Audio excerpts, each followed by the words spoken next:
Speeding. Okay. Ja, mach mal. Hello everybody, so excited to be here. Just want to start the set just with a quick little question, little survey. Give us a cheer. Who here has been having nightmares? Oh my God, a few nightmare fans in. That is good. Me too. I keep having nightmares. I keep having the same recurring nightmare. I'll describe it to you. In the nightmare, I'm walking along. I then catch a glimpse of myself in the mirror and I've got long hair. Same hairline. End of nightmare. That's all that's happening in the nightmare. I just wake up in a cold sweat and I check it. I'm like, oh my God, still short. Phew, what a relief. I am bald, but I do not have a receding hairline, all right? If you're looking at me like I do have a receding hairline, I'll tell you this. I've had this exact same hairline since I was 15. Receding, it hasn't moved an inch. It is held very strong over the years, actually. I've watched my friends' hairlines retreat. Mine never went to battle. It has always been back there. 15. My nickname in high school is Sir. And bald. Maybe I shouldn't be afraid though. Maybe I shouldn't be afraid to grow it long. Maybe I should grow it long. Maybe I should grow the ponytail. Ooh, a beautiful look on a bald man, the ponytail. The only problem is once a bald guy gets a ponytail, he then has to get a pet lizard that he kisses on the mouth. And if I got one, I would have to give up stand-up comedy and get into close-up magic. Those are the rules of the ponytail. I don't make them, the ponytail does. They're not my rules. I just follow them. Round of applause if you think I should grow the ponytail. All right. Okay, you do not have my best interests at heart. Good to know that going forward about some of you. I am Australian. I hope that's all right. I have noticed in this country sometimes people will just tell me the reasons they don't want to go to Australia, often unprompted. They'll be like, I don't want to go to where you're from. I'm like, okay. Distance is a big reason. The other big reason people don't want to go to Australia is because they're afraid of all the creatures that'll kill you. They're afraid of the critters. And that's not something we even think about. That doesn't bother us at all. I was trying to figure out why that is, that it doesn't bother us. And I think the reason it doesn't bother us is because it's sunny. I think that's it. It's like, yeah, you might get bit by a shark, but what a day for it. It is beautiful out. The tan on that arm that I lost, it was so crispy. I get why you took it. I understand it. I appreciate it. I actually had a run-in with a critter last time I was in Australia. I was walking down the street, and out of the corner of my eye, I saw this bird swoop towards me, and I went to brush it away. But as I did that, somehow I caught it, threw it on the ground, and the bird walked off. And I don't think that interaction went the way either of us had planned. Like attack, defend. Friendship, I don't know. But as it was walking off, using its tiny little legs, there was a part of me that thought, can I now fly? Is this a Freaky Friday situation? Me and that little fella switch lives? You're going to walk off and get a job like a person? Have I got to lay an egg? That would ruin my week. I'm not ready to be a mother. I don't have a nest. I don't know where to go. Don't know where I'd put it. I've been over here a little bit, and I've been living in London now, and people back home, they'll often ask me what's the biggest difference between London and Australia, and the biggest difference that I've noticed is that every day that I've been here, I've seen somebody crying while walking. And back home, we would sit down. And that's the difference. This is a city on the move. It is go, go, go in old London town. You can't stop a commute for a cry. You can cry in the office, but you better make the train. Keep moving, keep crying. That's London's motto, and I think it's absolutely beautiful. It's a beautiful city. I was actually on a train platform recently waiting for a train. It's the best place to do it. And I was standing there. And this girl that I used to work with, she appeared in front of me out of nowhere. Just all of a sudden, just appeared in front of me. She's like, oh my God, I haven't seen you in years. I said, holy shit, I haven't seen you in forever. And then she said, well, I get on the train over there. And she walked off down the same train platform, waiting for the same train. No one else on the train platform. She just walked away from a conversation she didn't want to have. I didn't know you could do that. I wish I could do that from every conversation I've ever had. I wish I could do that sort of shit at parties. Like, oh, how do you know Tony? From school? Crazy. I stand over there. And then I'm off. I'm in the corner making eye contact with the hummus. I'm busy. I've got stuff on, you know. I used to be really anxious. I'm pretty anxious a lot of the time. Not as bad as I used to be. I used to be really anxious in my when growing up, especially when I first moved out of home. When I first moved out of home, I used to be anxious to the point where I couldn't do certain things. Like I didn't used to be able to order at the deli at the supermarket because I was just afraid I'd muck up the order. I was afraid I'd get up there and be like, oh, hey, can I get some shaved turkey? And the deli lady would be like, how much do you want? I'd be like a litre? I don't know your system. I don't know. Sorry. But I do know the exact moment I got over my anxiety, and that's the first time I've ordered the supermarket with my housemate, because he'd never ordered at the deli before either. But he wasn't anxious at all. He just walked straight up and he goes, can I get some ham? And the deli lady goes, how much ham do you want? And he goes, 3 kilos, which is too much ham. But she didn't even bat an eyelid. She just prepared this fat stack of ham for him, gave it to him, he took it, put it in his basket, and we walked down the next aisle together, and he goes to me, this is too much ham. And I said, yeah, man, and you can't take that back. And then he just left it in the shampoo aisle. Could still be there, I'm not sure. We didn't go back, we walked out. But a few people drinking tonight, which is crazy. Hopefully nobody playing any drinking games. Dangerous business, the old drinking game. My mates and I, our early 20s, used to play so many drinking games. But the games we'd play were never games where the aim of the game was to drink more. They were just games we'd play while drinking. And one of the games the group invented was this game called Hey Man, Haven't Seen You in Forever. I'll explain the rules. You're out with your friends. You spot 2 strangers, people you don't know. One of you has to leave the group, approach those strangers and say to one of them, oh, hey man, haven't seen you in forever. And then the aim of the game is to see how long you can maintain a conversation with someone who the entire time is thinking, who the fuck is this? So you can all play that tonight if you want. But I will warn you, last time I played the game, I left the group, approached 2 strangers, walked up to one of them and said, oh, hey man, haven't seen you in forever. And the other one said, Pete, it's been too long. And then I spent 15 minutes thinking, who the fuck is this? Sometimes you play the game, sometimes the game plays you. So stay safe out there, stay vigilant, everybody. Are you familiar with the game Would You Rather? Like, would you rather be able to fly or become invisible? Which would you rather? Invisible. Invisible, you're a pervert. Great to find out. Good to find out early. Good to know.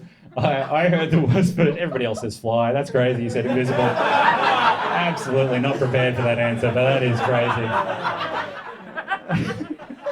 And you didn't even hesitate for it. Invisible. I've been thinking about it the whole show. I wish I'd been invisible the entire time.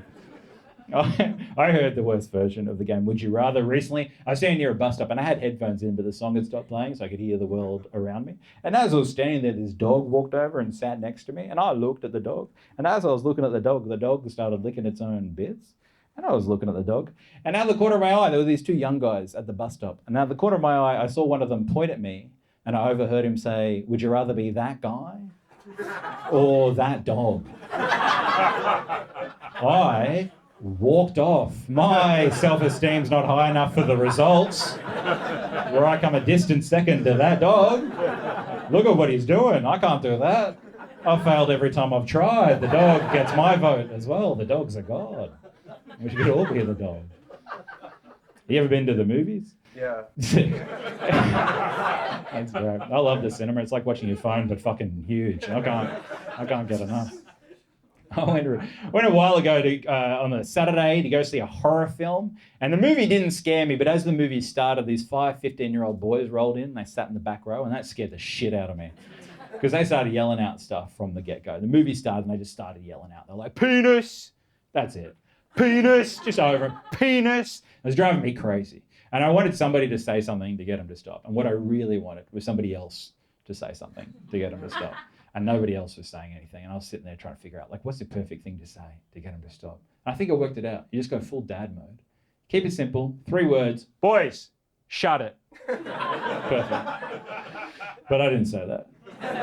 Because if I missed that by an octave, boys, shut it, I'd be fucked. I would be done for. Maltesers straight for my head. I'm not going to do that. I'm not going to risk my life. No way, no how. I've just stopped going on the weekend. I don't go weekend anymore. I go midweek. Monday, 2 p.m. That's when I'm going. It's great. You got to get along. Monday, 2 p.m.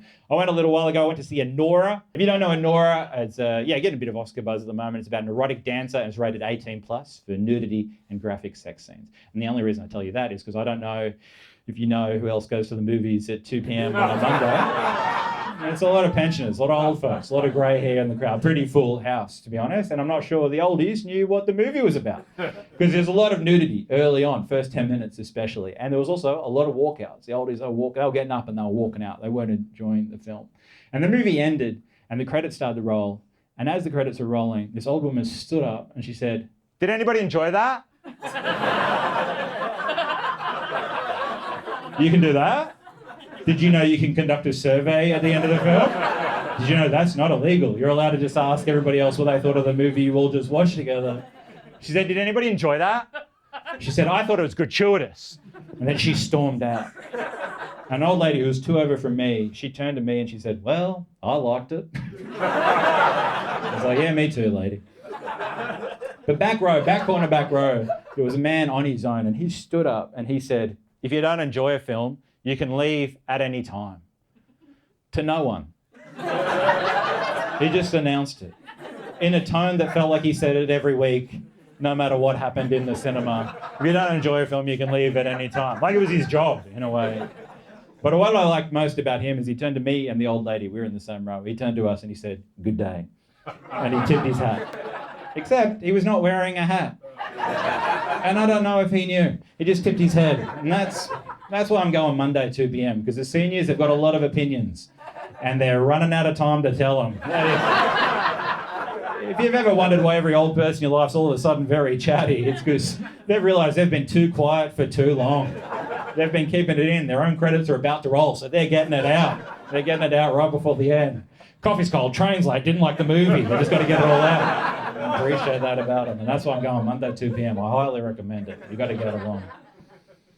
I'll tell you this about myself. I like to think I'm a smart person, but deep down I'm worried I might be dumb. And that worry, it always bubbles to the surface whenever I'm reading a book. I was reading a book recently about the Panama Papers, which is about all those shell companies and tax havens in Panama. And as I was reading the book, I was thinking to myself, I'm so fucking smart. Reading a book about the Panama Papers, I'm so fucking smart. Find out about world corruption, I'm so fucking smart. And then partway through the book, I had this thought. I thought, where's Panama? I got to the last chapter. I was thinking of Puerto Rico the whole time. Panama's not even an island. That should be in the book, first page. Not an island. Great. You can get on with it, you know. So, yeah. I love books. I'd love to read. I was at a bookshop recently. I bought 3 books. And the guy working there did not do what I always want them to do whenever I buy books at a bookshop. And that is to look at the books that I'm purchasing and go, oh my God. What an interesting man you must be. This is quite the collection. This is fiction and non-fiction. Is that a graphic novel? That's crazy. I'm going to get the rest of the staff. They got on to meet a guy like you. That's the biggest reader we've ever had in here. That's unbelievable. That's crazy. I love a book. My favourite thing in a book is a footnote. How good are footnotes? Footnotes are books gossiping about themselves. I love a footnote so much. You know when you're reading a book, it's like the man went down to the river and he filled up the bucket, and then there's a little 1 above the word bucket. You're like, oh shit. What's this going to be? You go to the bottom of the page, there's another little 1. It's like, buckets can be used to carry liquids or solids. Holy shit. Thanks, footnote. I'll keep it between us. That's great. I love it when you turn a page and half the page is a footnote. Like, holy shit. The footnote's writing its own book. I love that. I believe in you too, footnote. You'll get there one day. Keep writing. I dream of the day where I find a footnote in a footnote. Imagine that. A little 1 and then a tiny little 1 in the... Oh my God, I pray every day for that. That's all I want. I love that so much. I love a footnote so much. I'm reading a book at the moment. It's got so many footnotes in it. It's about Captain Scott, who's an explorer. He wanted to be the first guy to get to the South Pole. And him and his team took off at the beginning of the 19th century. And they got to Antarctica, and they were some of the first people to ever go. And they weren't prepared for the elements, so they suffered from something called snow blindness. Snow blindness, that's when the UV light hits the snow, bounces back, hits the eyes, causes snow blindness. And because it was 1902, the way that they treated snow blindness was with cocaine. And when I read that, I was like, oh, that's a pretty fun way to find out a lot of my friends in comedy suffer from snow blindness on a pretty regular basis, actually, if I'm honest. But he wrote about it in his diary. I wrote it down because it really tickled me. This is what Captain Scott wrote, 1902, about using cocaine to treat snow blindness. He wrote, cocaine has only a very temporary effect, and in the end, seems to make matters worse. Imagine doing coke in the South Pole. Just, what did they do after? Just try to convince a SEAL they're all going to go full-time as a DJ? Imagine dropping the bag, just like, oh, fuck, that's gone. That is gone. We're not finding that. And you've got snow blindness. You've got no chance of finding it. We've never seen that again. That is absolutely a shame. I kept reading. I also don't know why I thought they snorted it. Nah, they rubbed it in their eyes. Yeah, that's why it didn't work, fellas. That's coke in the eye. That's snow blindness, actually. That's how. You big cokehead, dude? Sometimes. Yeah, no, not me. I've never done it. Oh, no. Like, any kind of drugs, I used to not even be able to swallow pills of, like, any sort. Like, even for, like, headaches, I couldn't swallow them. In order to take them, I used to have to put them in food and then eat them. Like I was my own dog. Now I can do it, which is good. Because before, I was really limiting my suicide options. Not that I'd ever do that, but it is a lot less dramatic to have to empty the entire bottle and then individually wrap each tablet in a piece of cheese right before you end it all. It's like, it's all over for me, this is goodbye. Actually, this is delicious. Cheese was the answer. I want to keep living. Thanks, cheese. Do you smoke? You a smoker? Sometimes. Part-time bad boy. Love that. That's awesome. I was back in Australia recently and I was walking to the supermarket, and out the front of the supermarket there's this 14-year-old kid. He asked me to buy him cigarettes, and I said no. Not because it's the wrong thing to do, but because I've never bought cigarettes and I didn't know how to do it. I would have been better off giving him my ID, giving him my shopping list, getting him to do my shop for me, and just pick up his own cigarettes at the end, because that would have been less suspicious than me attempting to buy cigarettes for the first time. Just like, ooh, what do we have here? What brand? I'm not sure. Let me check with that little boy outside. I'll be right back. Don't mind me. But I was back in Australia for a little bit. I caught up with my parents. Went out for lunch one day with my dad. Went to Subway, his treat. And it got to the point where the woman who was making the sandwich, she said to my dad, do you want this sandwich toasted or not toasted? And my dad kind of thought about it for far too long before he finally said, is there a taste difference? Fuck, Dad. Don't make this woman explain toast. You're an old man. I know you know what toast is. I've seen you eat it. What's with the riddles? Leave her alone. And then he said to her, oh, which one do you get? And she said, I don't eat here. Which is great advice. But while I was back home, my stuff is at my parents' place, some of my stuff, and I love that, because every so often I'll just go back, look at it and go, great, keep that for a bit. And I went through one box of my old things, and I found my diary that I kept in high school. I kept a diary in high school, and there's one entry, I was flicking through it, there's one entry that I want to read to you. There's a diary entry that I wrote when I was in high school on Wednesday, the 12th of September, 2001. Okay. There's a history buff in, that's good. If you understand time zones, Australia is a day ahead of the rest of the world. So when it's Wednesday, the 12th of September in Australia, it'll be Tuesday, the 11th of September, 2001. And this is what I wrote in my diary on that day. Fuck! The World Trade Center was destroyed today in a terrorist act. But all I could care about was that I had a fantastic day with Sophia. I made her laugh a few times. Not only that, I got her friends to laugh too. Pretty fantastic stuff. End of entry. Never forget.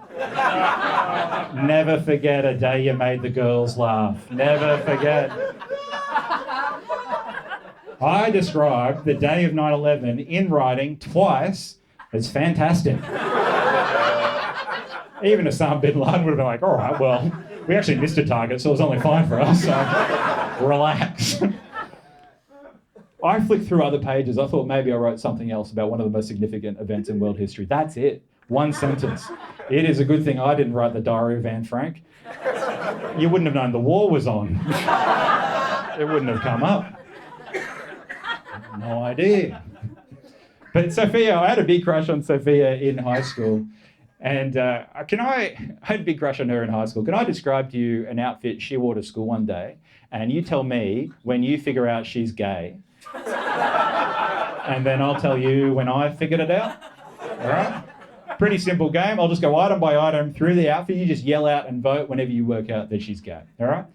First item to begin with, shoes, Converse. No votes? Fair enough, half a vote. Okay, interesting. This might change your mind. Different colours. Okay. All right. Good instincts, everybody. Not me yet. Next item, shorts, 3/4 length. Okay, short hair, obviously. T-shirt. On the T-shirt, she had a slogan on the T-shirt. This is a real outfit she wore to school one day. On the T-shirt, she had a slogan that said, "Nobody knows I'm a lesbian." That's a real outfit she wore to school.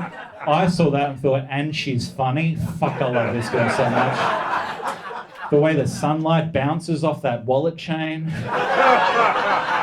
I'm in love with this straight lady. I went to Quakers Hill High School in Western Sydney, and I caught up with a friend of mine from school recently, and we looked up our old high school on Wikipedia. You can do this. Every high school's on Wikipedia, and I recommend it because every high school Wikipedia page has a section on it that says notable alumni. I recommend it. Go home, have a look at your own, scroll down, see who's a notable alumni. I looked at mine. Quakers Hill High School has 3 notable alumni. 2 former Olympic swimmers and a member of the Bali Nine. Now, okay. There are some Australians in, which is good to know. For everybody who isn't Australian, I'll explain who the Bali Nine were. The Bali Nine, they were 9 Australians who were arrested in Bali for trying to smuggle drugs out of Indonesia, and they were sentenced to life in prison. And 2 of the 9 were executed, and one of the 9 is a notable alumni for my high school, and I'm not. And I want to know, what do I have to do to get on that list? Neither of those swimmers medalled. What do you have to do to get on the list? What's the criteria? I don't know how to swim, and I don't have 8 mates. How am I going to get on this list? I'll tell you this, sometimes after a show, some kind audience member will go home and they'll add my name to the list. And then some prick somewhere removes me. And I reckon if I ever find out who that is, I'm going to fucking kill him. And then I'll get a Wikipedia page. I'm getting on that list somehow. I'm going to do it. But when I was back in Australia, I did some gigs while I was over there. I did a gig at the Royal Children's Hospital. And I did a gig for the kids there. And I was asking the kids what pets they had. Because I had a lot of pets growing up. I grew up in Western Sydney. We didn't have a farm, but we had a large property. I had a lot of pets. Some normal pets, cats, dogs, but also some weirder pets. And I asked this one little girl, I asked her what pets she had. And she said she had a pet peacock. And that blew my mind. Because growing up, I had a pet peacock. And I'd never met anybody else who had a pet peacock. And I said, what was your peacock's name? And she said her peacock's name was Andrew. I said, that is unbelievable. Because my peacock was also named Andrew. I said, do you know why your peacock was named Andrew? She said she didn't. I said, I bet I know why. I bet your peacock was named Andrew for the same reason my peacock was named Andrew. I bet he was named Andrew after the leader of the Conservative Party in Australia in the 80s, Andrew Peacock. And the little girl said, what's the 80s? And I like how that was the point of confusion for her.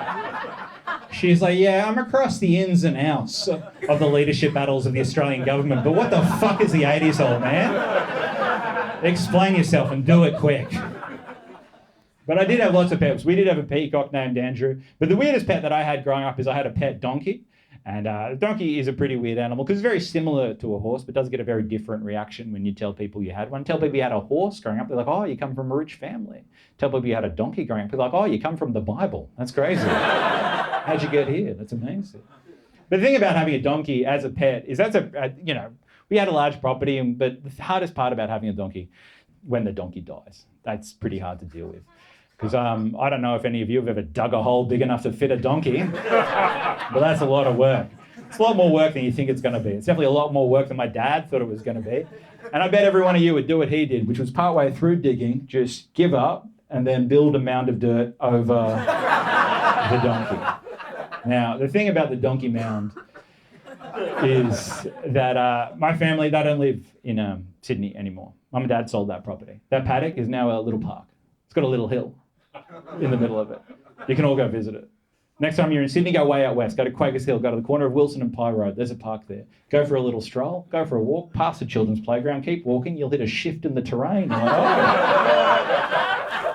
What's that? That's Matilda. So go say hi to her. Love to see you. I've been travelling around a little bit. I went to Denmark recently. Round of applause. Anybody from Denmark in? That is a shame. Can you pretend to be from Denmark for me? Yeah, thanks so much. Great.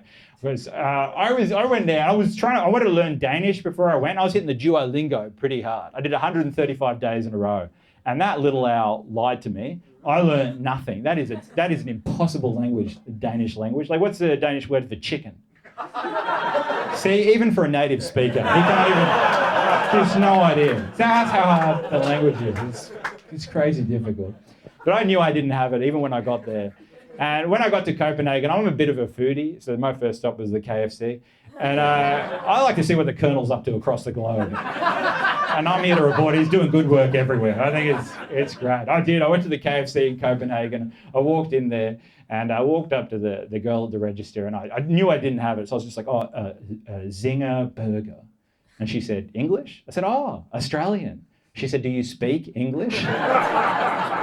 Not as well as I thought, to be honest, but you're pretty good at it. Keep that up. Friends of mine recently wanted to go out to a restaurant. I decided to look it up online, so I gave it a Google before I went along because I wanted to see what was on the menu. And it popped up with a review of the restaurant. The review said this. It said, 2 stars, the pigeon was dry. The pigeon was dry. You know when you see an unusual animal on a menu, it's often like, ooh, pheasant. Oh, this place is fancy. You see pigeon, it's like, I think this is a bin. I don't know if anyone else feels this way about pigeons, but I feel like even though most birds live outside, pigeons are the only ones that seem homeless. Does that track for anybody else? Like, where do they live? You can get a job.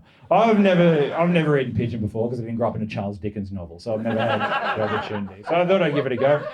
I went along, and my friends, they didn't order the pigeon, which I thought was ridiculous because when do you try pigeon in life? And I ordered the pigeon. The waiter was like, oh, sorry, we're out of pigeon. How? I walked past 5 on the way into the restaurant. How are you out? Already? Go outside, catch one, come back and feed me. I don't understand how this works if that's not the system. If you serve lobster, you often have a lobster tank. If you serve pigeon, every window can be a lobster tank. That one. Catch it. Feed me. I was pretty upset, to be honest. I want to leave my own bad review of the place. I popped online afterwards, reread that first review. The full review said 2 stars, the pigeon was dry, the milk was warm. I think a cat wrote that review. I don't know how, but I reckon the little fella did. I've been flying around a little bit. I was at the airport recently, and I bought some food at the airport, which you're allowed to do, and I bought it's not illegal. I bought a ham and cheese croissant. That's how you pronounce it. Ham and cheese. And I bought it. And the guy serving me said, do you want that heated up? And I said, yeah. And then he popped it in the microwave. I'm like, I don't think that's what I wanted, to be honest. But he gave it to me because it was a microwave meal. It wasn't hot on the outside, but it was hot somewhere. And that was for me to discover later on my night. And I took it and I sat down in the food court and I bit into it because it was airport food, very chewy. Hard to get a clean bite of this thing. I was bit into it, trying to get a clean bite of the thing. I was holding on tight with my teeth, just trying to get one bite of this ham and cheese croissant.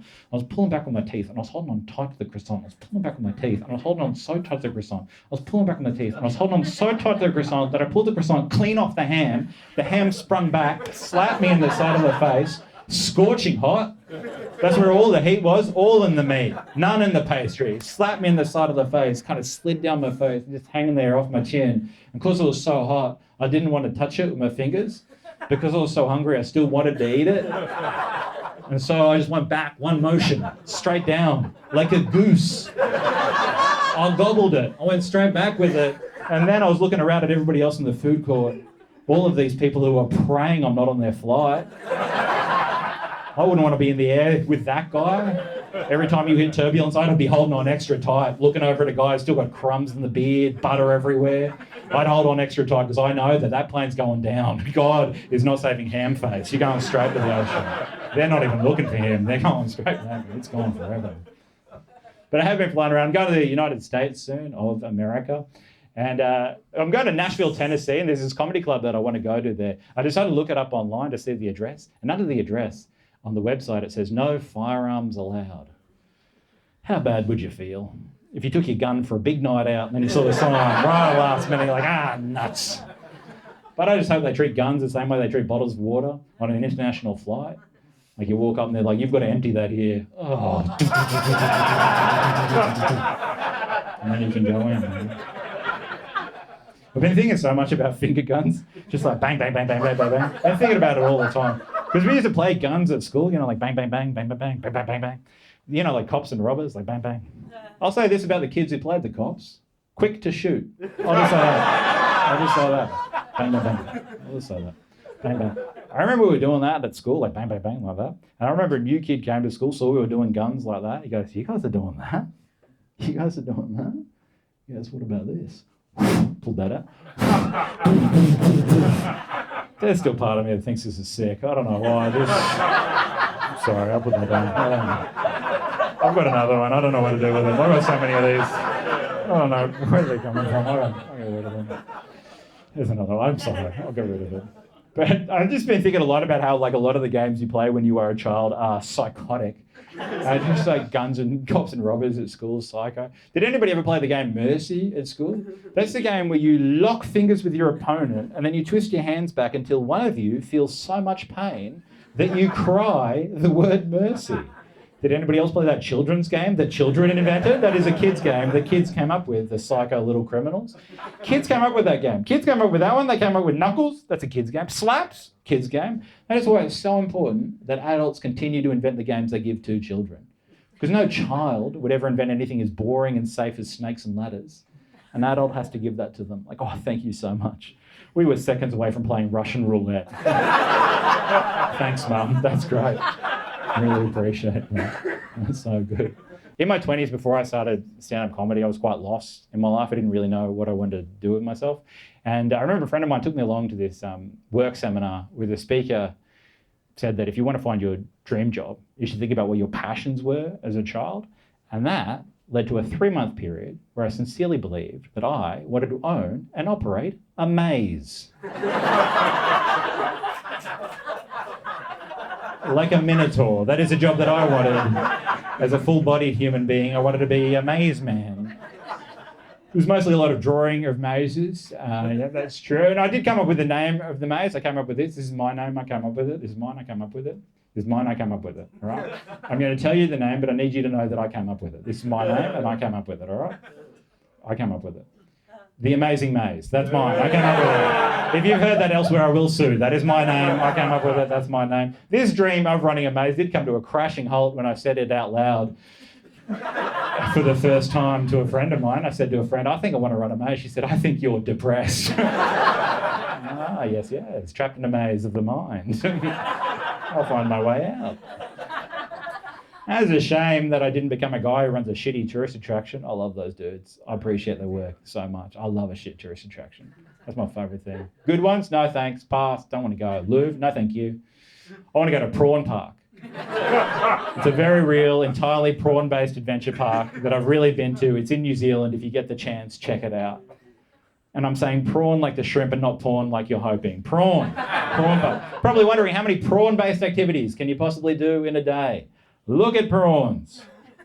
It's great. You got to check it out. It's unbelievable. They've also got a mini golf, but nothing prawn related on the course, so I don't know why that's there. And how it works is these big tanks of prawns, and they give you this little fishing rod, and you can eat as many as you catch. And I don't know if you've ever caught prawns before, but that is not how you do it. And that doesn't work. And I sat for 45 minutes above the tank of prawns, and I couldn't catch any. I left frustrated, and I ate no prawns. I paid 38 New Zealand dollars to look at prawns. And that is a memory I'll never forget. That's why I love a shit tourist attraction. I've forgotten every art gallery I've been to. I remember every single one of those prawns mocking me from the water. Every time I close my eyes, I still see them. There's a memory. That's what I love about a shit tourist attraction. They're creating memories. My favourite shitty tourist attraction on this planet, I used to live in Ballarat in Australia. It's about an hour and a half outside of Melbourne. And my favourite shitty tourist attraction is Cryle Castle. Now, there are a lot of castles in this country. I don't think any of them were built in the 1970s by a man named Keith, but this one was. His name's Keith Ryle, named it after himself, called a Cryle Castle. Sexy name, I like it. And it sucks, and I love it. It's one of those tourist attractions where they get the staff to dress up in costumes and they put on shows, like that sort of in medieval attire and that sort of business. I don't know if you and your friends like me and my friends, but we used to do this. We'd go think of something and be like, hey, that thing seems shit. That'd be funny. And then you go and do it, you're like, oh, this is actually just shit. I looked it up online recently because I wanted to see if it was still bad. Recent one-star review of Cryle Castle. The castle is in disrepair and is not an accurate portrayal of medieval times. One of the knights was wearing glasses, which is hardly authentic. I love that man so much. He's like, hey, I don't want that guy to be able to see. I want a real experience. I want the knights bumping into things like the olden days. Make them take them off, for me, a man. But my favourite thing at Cryle Castle is they put on a show in the middle of the day, and there's like a queen comes out and gives a big speech, then she brings out the knights have a big fight, and then the big finale of this family tourist attraction is the craziest part, because the finale of the show is they hang a man. I don't know why. They bring a prisoner out and they hang him, and that's the finale of the show. There's so many kids present. It's crazy. And the thing about Cryle Castle is there's not a lot of employees, so everybody who's in the show has to work a normal job the rest of the time. So the queen's at the ticket booth the rest of the time, then has to come and be the queen for like 30 minutes for the show. And earlier in the day, we've been at this magic show where there was a magician who was not very good. He was doing a trick for a kid. He was like, is this your card? Wrong card. Is this your card? Wrong card again. Is this your card? 3 times wrong card. The magician gave up. The kid got upset, got all teary. Anyway, the magician was the same guy who played the prisoner. So the finale of the show is they bring out the magician, pop him up on the gallows, put a noose around his neck, hanged him. The kid who cried, clapped. And that kid was too young to know that wasn't real. He just thought that was an adequate punishment for somebody not being good at magic. He's like, thank you, Your Highness, justice in the realm. Thank you, sire. Hang the wizard. Thank you, Your Majesty. Great work.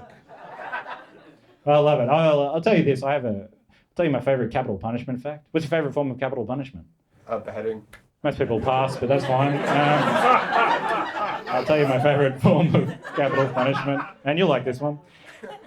I'll tell you, the last time the French used the guillotine to execute somebody was in 1977.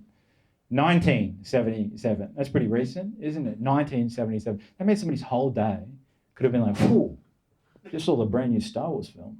Incredible. Now I'm off home, got to listen to new album Rumours by Fleetwood Mac, then a beheading, and then the Muppet Show tonight on TV. I am flat out for entertainment options here in France today. I'm busy. I've got stuff on. My other favourite tourist attractions, I love a zoo. Love a zoo so much. Growing up with so many animals, I love animals and I love the zoo. I even like a little bit of zoo news. I love some zoo news. I'll tell you my favourite zoo news. It was at the beginning of the pandemic. A zoo in Germany came out early on at the beginning of the pandemic. They came out and they said if the lockdowns dragged on in Germany and they ran out of food at the zoo, they had a plan in place on how they were going to feed the animals. They were going to feed the animals each other. Nobody asked them. And this was early. Cinemas were open. And this zoo was like, we're going to kill these fucking animals first chance we get. They released a list. They had a list, an order of which animals would be fed to which other animals. Top of the list, most important, last to go, polar bear. Bottom list, first to go, chicken. Chicken at a zoo? Bad zoo, I reckon. My opinion. I'll say it. But if that's your plan, just don't tell anyone. Just reopen the zoo and be like, monkeys? No. No, we've never had monkeys. No, we've only ever had that one fat polar bear. What are you talking about? Get out of here. But I love the zoo. Melbourne Zoo's a great zoo. If you get the chance, get along to that. Last time I went to Melbourne Zoo, there was a woman there giving a talk about the lions, and she wrapped up the talk by saying this. She said, the male lion, his roar can be heard at 8.2 kilometres away. And then she said, and in the United States, some people keep lions in their basement. And I don't think that's okay. Any questions? Yeah, one question. What the fuck are you talking about? What's this little conspiracy theory that you sprinkled at the end of your zoo chat? She talking about all the animals like that? She better be. Oh, the panda, 99% of their diet is bamboo. George Bush did 9/11. Any questions? No questions. That I understand. But last time I went to the zoo, I bumped into a friend of ours who's a keeper there. She said this to us on the way through. She said, you guys going to go check out the orangutans while you're here? Like, yeah, probably. Love to see the orangutans. Then she pointed at me. She said, well, Kiani, the female orangutan, she's going to love seeing you. I'm like, well, I don't like that. I said, why did you say that? She said, you got a little bit of ginger in your beard there, Pete, a little bit of ginger in your beard. Kiani, she loves to see a guy with a ginger beard walk over. She's going to be so excited to see you. She's going to be so excited to see you walk over. She's going to be so excited to see you. She's going to start playing with herself. Yeah. Who wants to go to the zoo now? Come on. I will tell you this, though. If you think it feels bad to see a female orangutan masturbate in front of you, I'll tell you what feels worse. Seeing her not.